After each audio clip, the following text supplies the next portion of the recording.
There comes a moment in life when everything seems to slow down. The appointments that used to come one after the other now move more slowly, and the daily obligations that once felt heavy seem lighter, but no less meaningful. It's in this new, almost strange silence that a question arises, one that hurts more than physical exhaustion. Is there still a purpose for me? Am I still needed somewhere? Sometimes, what hurts most isn't the emptiness of the house, but the emptiness of purpose.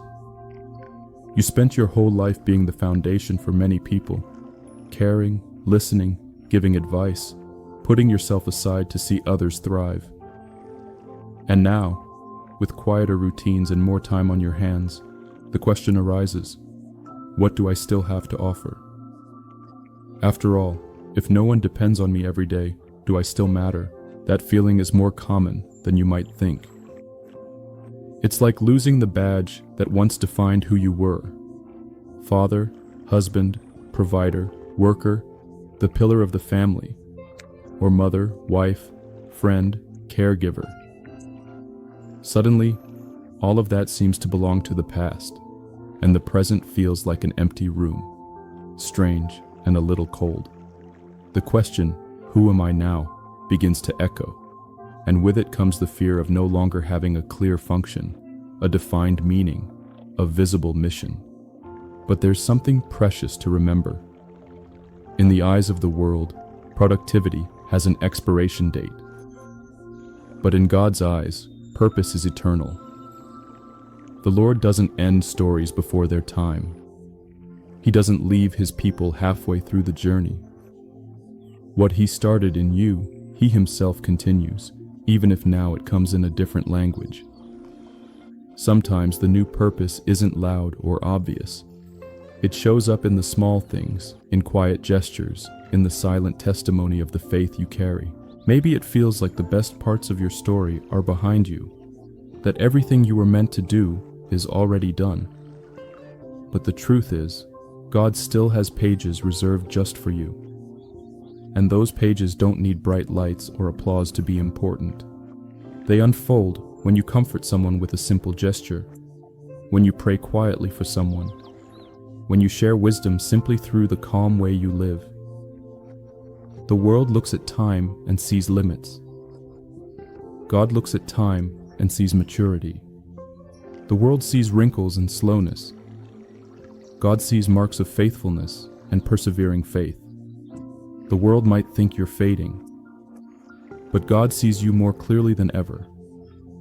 He values every step you've taken and knows the paths that still lie ahead.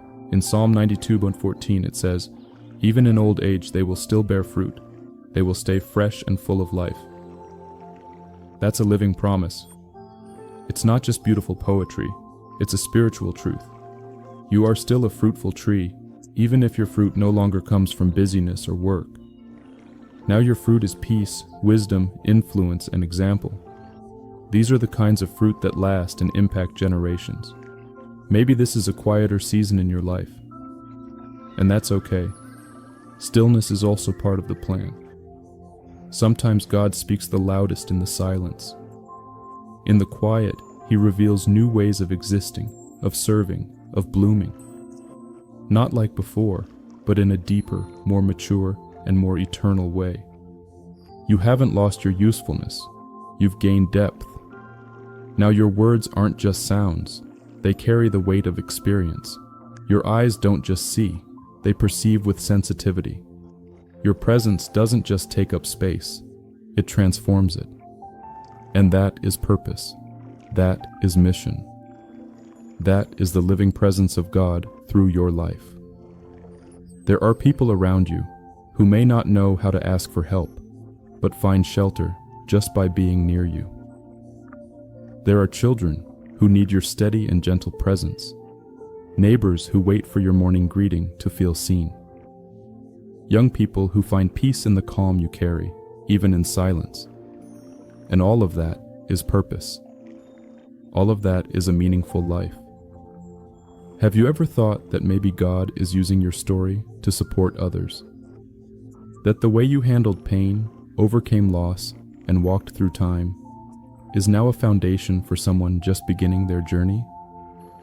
What feels simple to you may be light on someone else's path. Even if your days are quieter now, heaven still hears your voice. God hears your thoughts, your silent cries, your unspoken questions. And He answers not just with words, but with presence. He visits you in the morning coffee, in the afternoon breeze, in the memories that come like a warm hug. He is still with you in every detail. Your story is far too valuable to be ignored. It doesn't matter if the world applauds or not. The value of what you've lived is recorded in heaven. Every sacrifice, every act of care, every hidden tear, every quiet act of love, all of it was seen. All of it is honored. All of it still matters. The fear of no longer having a purpose is real, but it's also a lie. Because God's purpose isn't measured by tasks, but by existence. If you're breathing, you're still an instrument. If you're living, you're still a light.